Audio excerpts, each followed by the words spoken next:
Commander Lisa Martinez stood at the center of the vast council chamber, trying to hide her annoyance. The circular room towered above her, filled with hundreds of alien representatives from across the galaxy. Their quiet whispers echoed off the polished walls as they stared down at her like she was a bug under a microscope. And you expect us to believe humans achieved faster than light travel in just 3 centuries after discovering electricity? The Zixcarian ambassador's voice dripped with mockery. His scaled face twisted into what Lisa assumed was a smile, though it looked more like a sneer. Most species take at least 1,000 years to reach that level. Lisa took a deep breath. She had expected this reaction from the Galactic Council. Humanity was new to the galactic stage, and new things made old powers nervous. With all due respect, Ambassador, we did more than that. We've developed technologies that— Yes, another council member interrupted. This one looked like a giant praying mantis. We've reviewed your application for council membership. Your achievements are cute for such a young species. The chamber filled with polite laughter. Lisa felt her ears grow hot, but she kept her voice steady. Perhaps a demonstration would help. I've brought data on our latest developments in quantum phase technology. The Zixcarian ambassador waved a clawed hand dismissively. That won't be necessary. We've seen many young species come and go, Commander Martinez. All of them think their technology is special. Before Lisa could respond, alarms began blaring throughout the station. Red lights flashed across the chamber's perfect white walls. The council members stopped laughing. Station defense systems detecting multiple hostile vessels. A voice boomed through hidden speakers. Pirates have breached our outer perimeter. The chamber erupted in chaos. Council members jumped from their seats, some crying out in fear, others shouting orders into communication devices. Lisa noticed the Zixcarian ambassador's scales had turned a pale shade of green. How did they get past our defenses?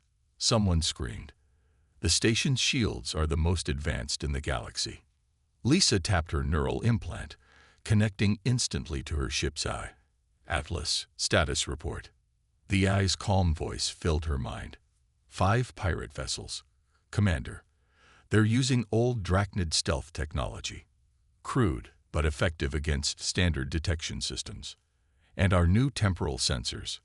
Already tracking them, Commander. Would you like me to share targeting data with the station's defense systems? Lisa smiled. Not yet, Ambassador. She turned to the Zixcarian, who was trying to maintain his dignity while edging toward an escape pod. Would you like that demonstration now? The ambassador's mouth opened and closed several times before he managed to speak. This is hardly the time for. The station shook violently as the first pirate shots hit the shields. Lisa activated her command interface, holographic displays springing to life around her. The council members gasped as she began manipulating the complex symbols and diagrams with practiced ease. Atlas, deploy countermeasures. Show them what humanity can do. From its docking bay, Lisa's ship, a sleek vessel that looked tiny compared to the station, came to life. Its hull shimmered with a strange light that made it painful to look at directly. The pirate ships, visible now on the chamber's main display, didn't stand a chance. The human vessel seemed to be in multiple places at once, its quantum drive allowing it to exist in several probability states simultaneously. Pirates fired at where they thought the ship was, only to hit empty space as probability collapsed, and the ship chose to be elsewhere. Lisa's fingers danced through the holographic controls. Targeting solutions uploaded. Non-lethal takedowns only. Atlas, let's not make more enemies today. The ship fired 5 shots in rapid succession. Each blast passed through the pirates' shields like they didn't exist, hitting precise points on their engines. All 5 vessels went dark, drifting helplessly in space. The council chamber was silent except for the soft hum of Lisa's holographic displays. She turned them off and faced the stunned ambassador. That was a basic demonstration of human quantum phase technology, combined with our temporal sensor array and neural interface systems. She kept her voice professional, fighting back a smile. The full technical specifications are in our membership application, which I believe you called cute earlier. The Zixcarian ambassador's scales had shifted from pale green to a deep blue. Embarrassment. Lisa's xenobiology training told her. How did your weapons penetrate their shields? They didn't. Lisa allowed herself a small smile now. Our quantum phase torpedoes briefly shifted into a different probability state, one where the shields didn't exist. Simple physics, really. We have much more impressive technology, but I thought this would be a good starting point for the council to evaluate. A low murmur spread through the chamber as council members whispered to each other. Many were looking at their data tablets, frantically reviewing the human membership application they had dismissed earlier. The mantis-like council member leaned forward. You said this was basic technology. Lisa nodded.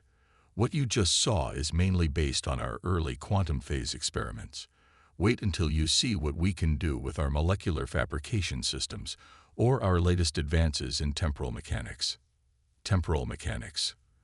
The ambassador's voice cracked slightly. You've mastered time. Mastered? No. Lisa shook her head. We've barely scratched the surface of what's possible. That's why we're here. Humanity wants to learn from the Council's combined knowledge and share what we've discovered in return. We believe cooperation is better than competition. The chamber was silent again, but this time it was a thoughtful silence. Lisa could almost see the council members reevaluating their assumptions about humanity. Finally, the Zixcarian ambassador cleared his throat.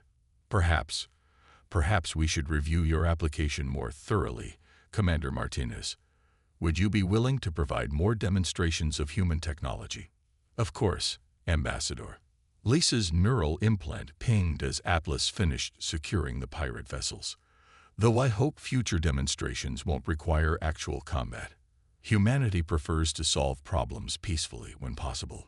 As she looked around the chamber at the shocked faces of the council members, Lisa couldn't help but think about how far humanity had come. From a single planet to this moment, standing among the stars, showing the galaxy that humanity was ready for its place in the cosmic community. The next few days would be interesting, she thought.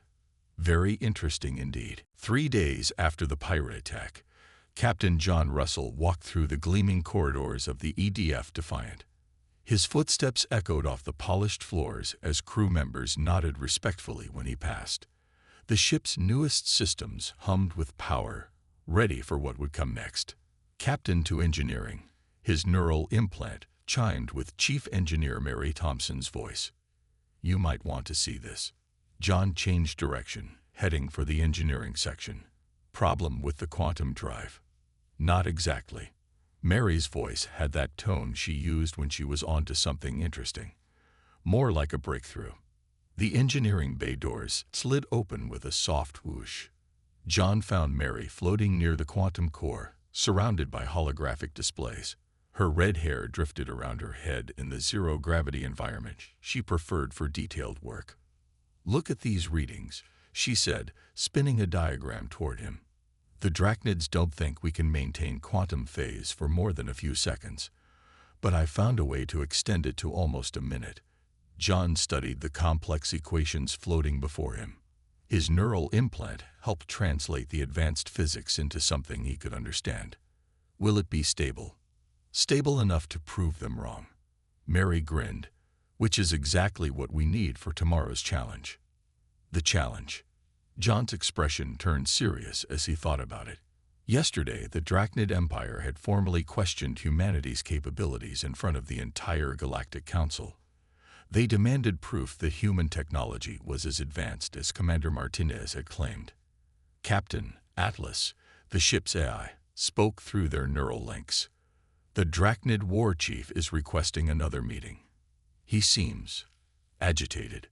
John sighed. Put him through to my visual feed. The war chief's massive reptilian face appeared in John's vision. Like all Drachnids, he had thick scales and multiple rows of sharp teeth. His ceremonial battle scars glowed with bioluminescent implants. Captain Russell. The war chief rumbled. We have concerns about tomorrow's demonstration. What concerns? John kept his voice neutral. Our sensors detect unusual energy patterns from your ship, patterns that suggest weapons charging. Mary rolled her eyes as she continued working on the quantum core. They both knew the Drachnids were trying to provoke them.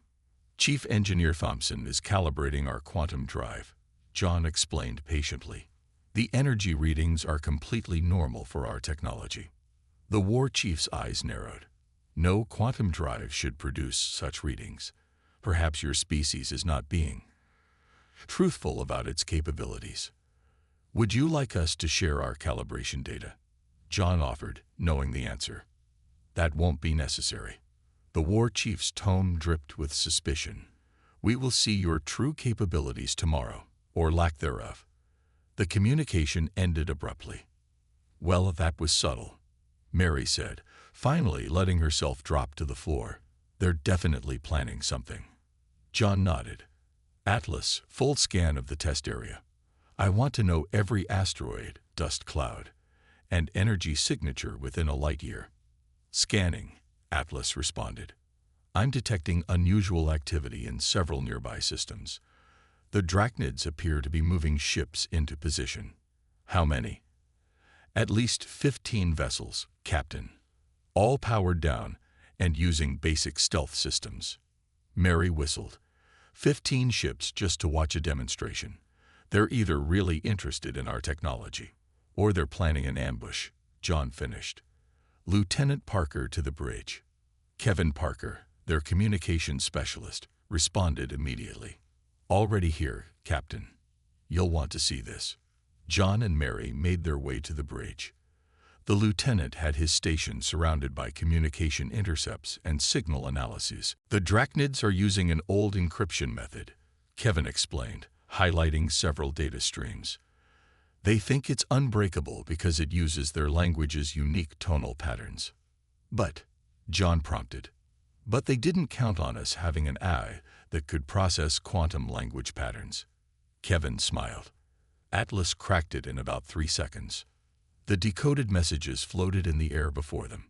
The Drachnids' plan was clear. They intended to force the Defiant to prove its capabilities by attacking during the demonstration. They believed that under real combat conditions, human technology would fail.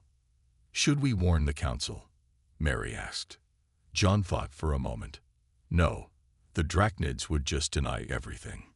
Besides, he smiled slightly. This gives us a perfect opportunity to show them exactly what we can do.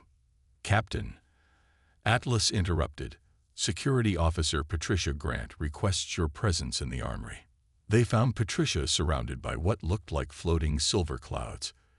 Each cloud was actually a swarm of millions of nanobots, ready to form into whatever weapons or tools were needed. The molecular fabrication system is ready, Patricia reported. Each swarm can create any weapon in our database in less than 2 seconds. Even the Drachnids won't be able to scan them until they're active. John watched the swarms dance through the air. Any chance they could hack the control systems?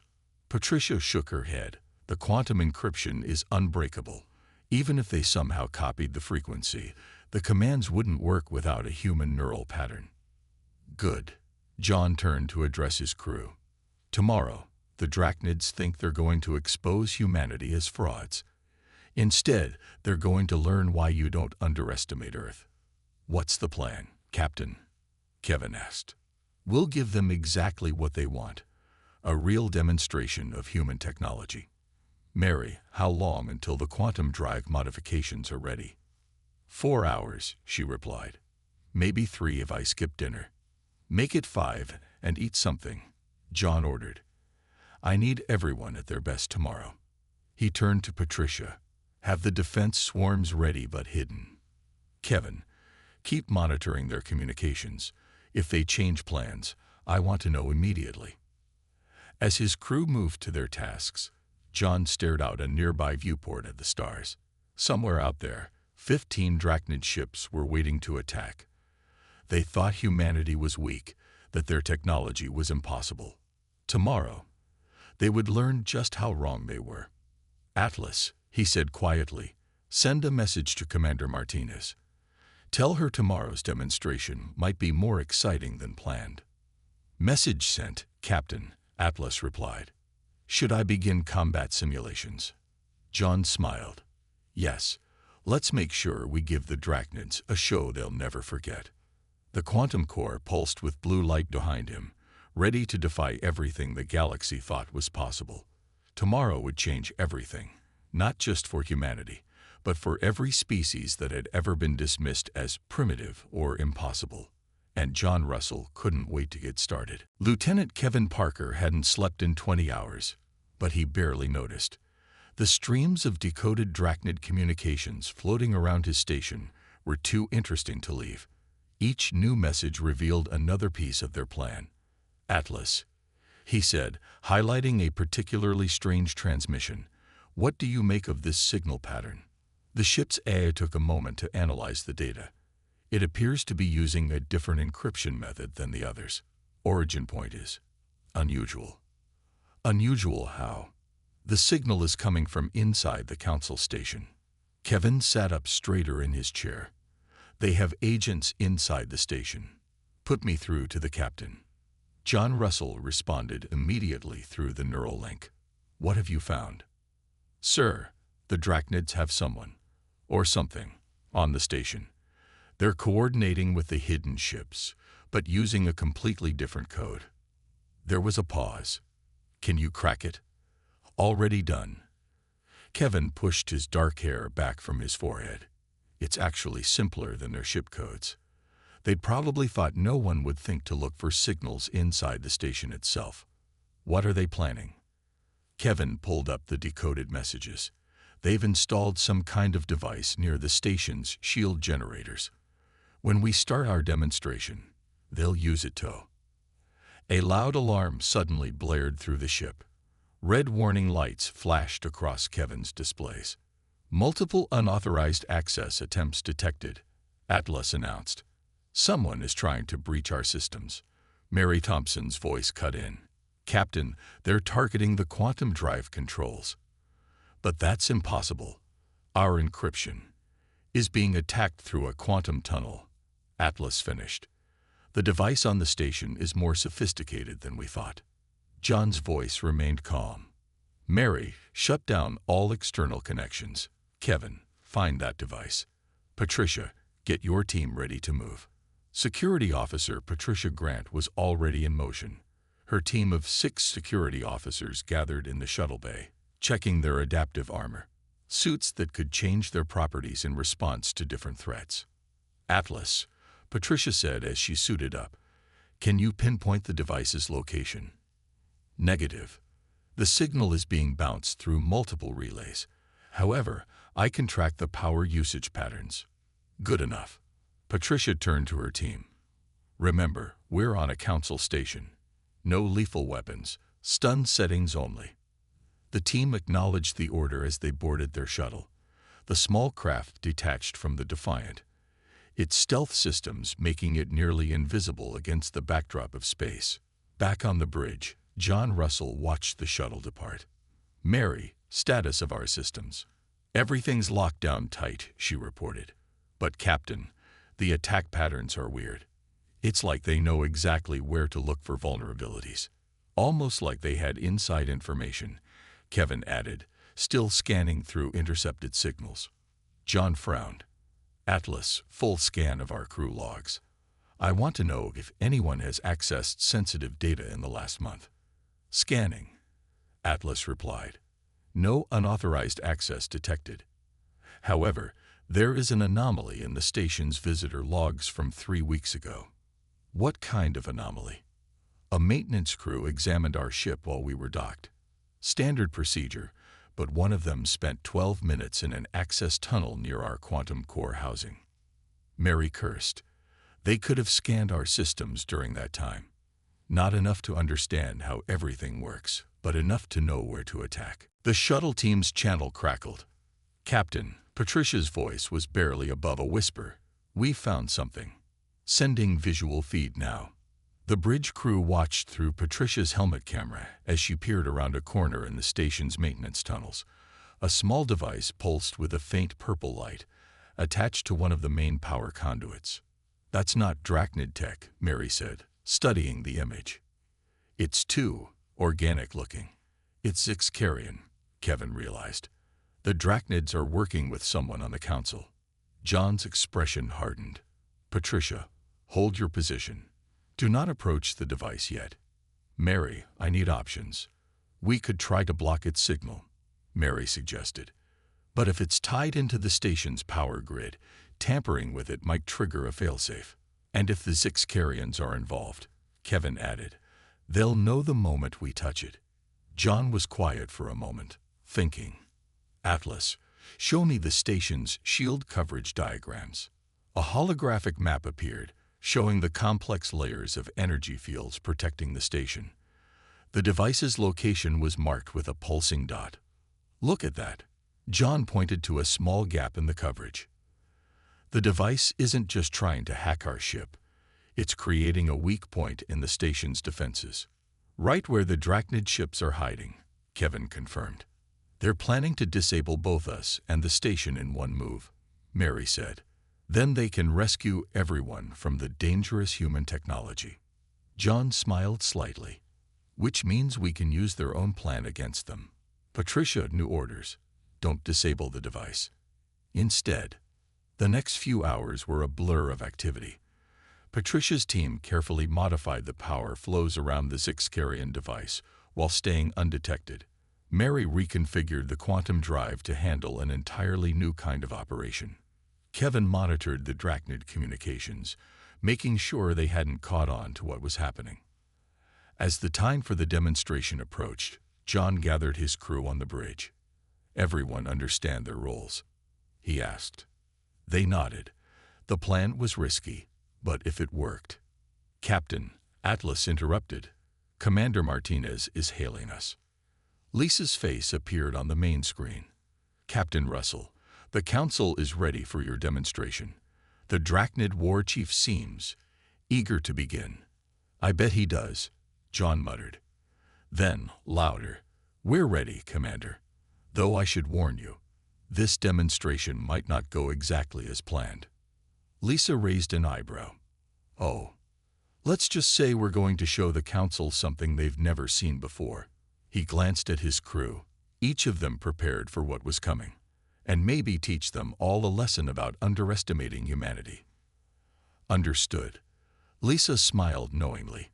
"Good luck, Captain. Martinez out." As her image faded, John took his command chair. Around him, his crew moved with quiet confidence, ready to face whatever came next. "All hands," he announced, "battle stations.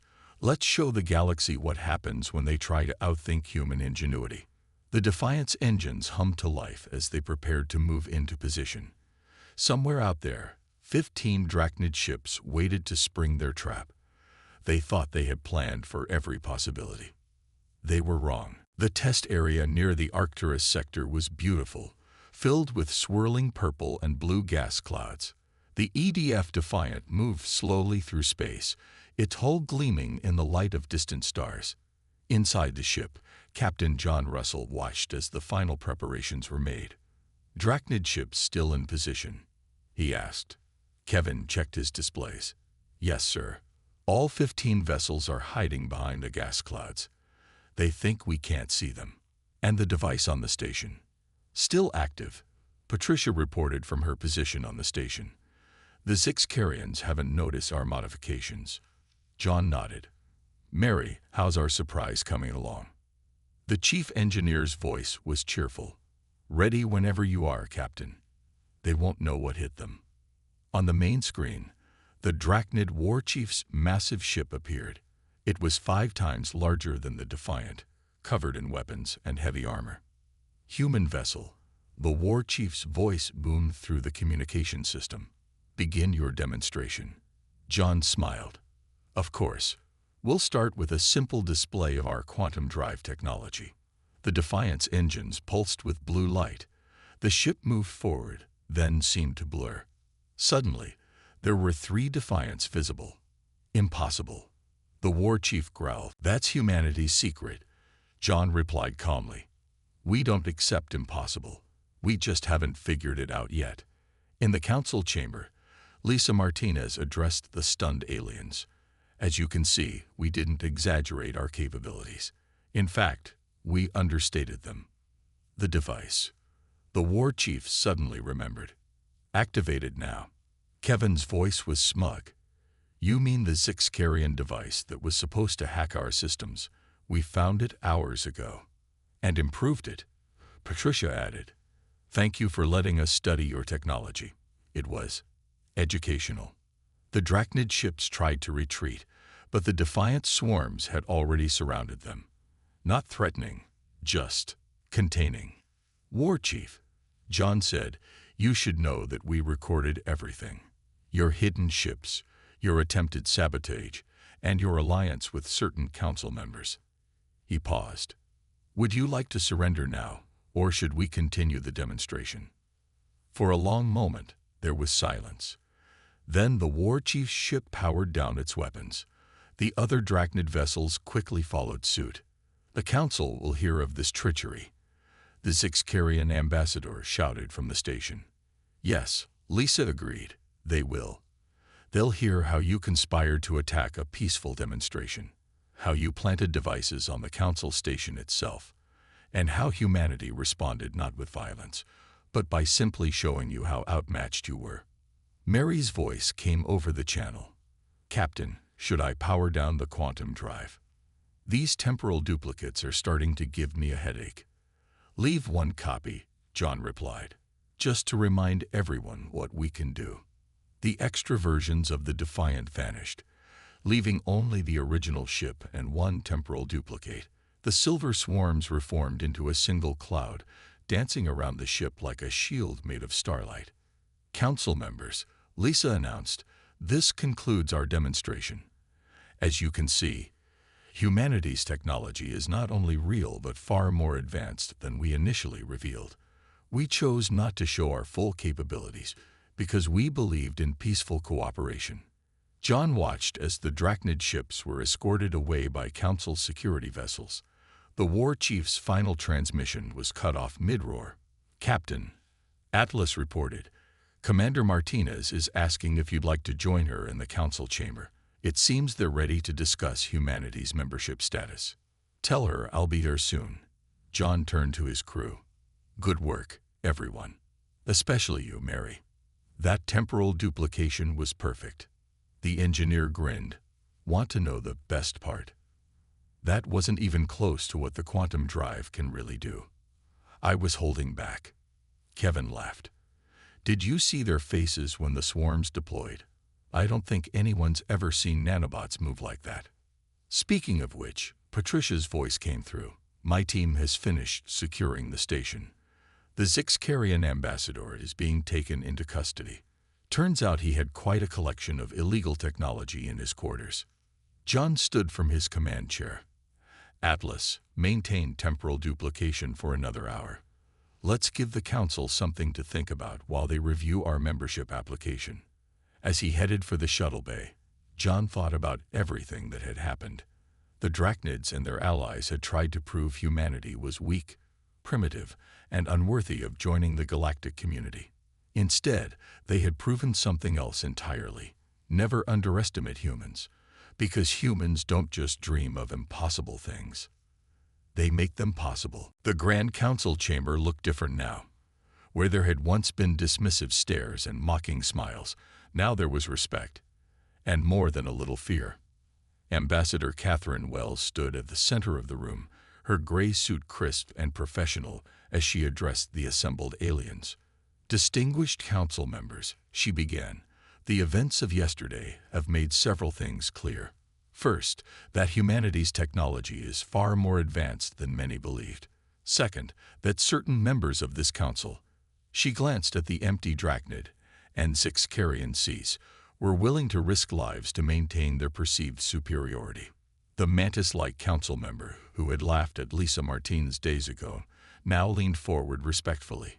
"Ambassador Wells, humanity has proven itself beyond any doubt, but we must ask, why hide such capabilities? Why not simply show your true strength from the beginning?" Catherine smiled.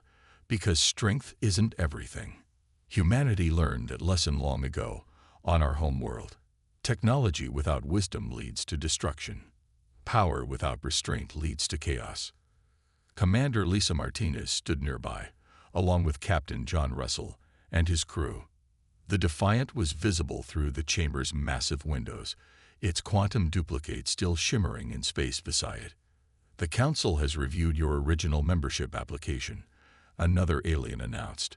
This one looked like a floating crystal. We now realize we missed subtle hints about your true capabilities. The casual mentions of temporal mechanics, the references to quantum engineering. We didn't hide anything, Catherine said. We simply presented our achievements in a way that we hoped wouldn't frighten anyone. Humanity doesn't want to dominate the galaxy. We want to help explore it. Mary Thompson stepped forward. If I may. Catherine nodded, and the engineer continued. The quantum drive technology you saw yesterday. We developed it by studying ancient space-time anomalies. The neural interfaces, inspired by deep-sea creatures on Earth. Even our AI systems are based on natural patterns we observed in the universe. What Chief Engineer Thompson means, John added, is that humanity's greatest strength isn't our technology. It's our curiosity, our desire to understand things that seem impossible. The chamber was quiet for a moment. Then the crystal being spoke again. The Council has made a decision. Not only will humanity be granted full membership, but we wish to propose something unprecedented. Catherine raised an eyebrow. Oh, we want to create a new initiative. A program where species can share knowledge, technology, and ideas freely. No more hiding advances out of fear or pride. The crystal pulsed with multicolored light. We would like humanity to lead this effort. The Human Innovation Initiative, Lisa said thoughtfully, has a nice ring to it. But Kevin Parker spoke up. What about security? After what the Drachnids and Sixcarians tried. Actually, Patricia Grant interrupted, showing a holographic display. I have some thoughts about that. The nanobot swarms we used. They could be adapted into a neutral security force, not controlled by any one species, but programmed to protect everyone equally. The Council members murmured among themselves, clearly impressed. Atlas, speaking through the chamber's communication system, added more details about how such a security network could work. Catherine listened to the growing discussion with satisfaction. This was what humanity had hoped for, not just membership, but real cooperation. There is one more matter, the Mantis being said. The Drachnid Empire and the Sixcarian Confederation must face consequences for their actions. No. Everyone turned to look at John Russell. The captain stood straight, his expression firm. No punishment, he continued. No revenge. Instead, let's offer them a chance to join this new initiative. Show them that sharing knowledge is better than hoarding it. After what they tried to do, someone asked incredulously. Especially after what they tried to do, Lisa supported John. Humanity spent centuries fighting among ourselves before we learned this lesson. Let's help others learn it without going through the same painful history. Catherine smiled proudly. This was why she loved representing humanity. Moments like this, when they could choose wisdom over victory. Very well, the crystal being agreed. We will offer them a choice. Face sanctions for their actions, or join the Human Innovation Initiative and begin a new chapter of cooperation. As the Council members discussed the details, Mary approached Catherine. Think they'll accept? Some will, some won't. The ambassador replied. Change isn't easy. But think about what we've achieved here. Not just membership in the Council, but a complete shift in how species interact with each other. And all it took was some impossible technology and a little attempted sabotage, John joked. Speaking of impossible technology, Lisa turned to Mary. Are you ever going to tell them what the quantum drive can really do? The engineer grinned. Maybe in a few years. Let's not shock them too much at once. Above them, the Defiant's quantum duplicate flickered slightly, reminding everyone of humanity's capabilities. But now the sight inspired hope rather than fear. Atlas, John said quietly. Send a message to Earth. Tell them Phase 1 of the integration plan was successful. More successful than we could have imagined. Message sent, Captain, the eye replied. Shall I begin organizing the technical database for the Innovation Initiative? Yes. Start with the basics. Let's help everyone build a foundation before we get to the really interesting stuff. Catherine looked around the chamber, watching species that had been rivals for centuries, now talking excitedly about sharing knowledge. In just a few days, humanity had changed the galaxy's entire approach to technological development. You know, she said to her companions, when they first asked me to be Earth's ambassador, I worried we might not find our place among the stars. And now? Lisa asked. Catherine watched as a group of young aliens gathered around Mary, asking eager questions about quantum engineering. In another corner, Patricia was explaining adaptive armor technology to a fascinated audience. Kevin and Atlas were already designing a new communication network that would allow instant sharing of scientific discoveries across the galaxy. Now I think we found exactly where we belong. She smiled, not as conquerors or superiors, but as teachers, explorers, and innovators, showing everyone that the impossible is just a puzzle waiting to be solved. That's humanity's real gift to the galaxy, John agreed. Not our technology, but our way of thinking, our refusal to accept limitations. As the day continued, more and more council members approached the humans with questions, ideas, and proposals for collaboration. The age of secrecy and competition was ending. A new era of shared discovery was beginning. And it all started because some aliens thought human technology was unbelievable. They were right, of course. It was unbelievable. But that had never stopped humanity before, and it never would.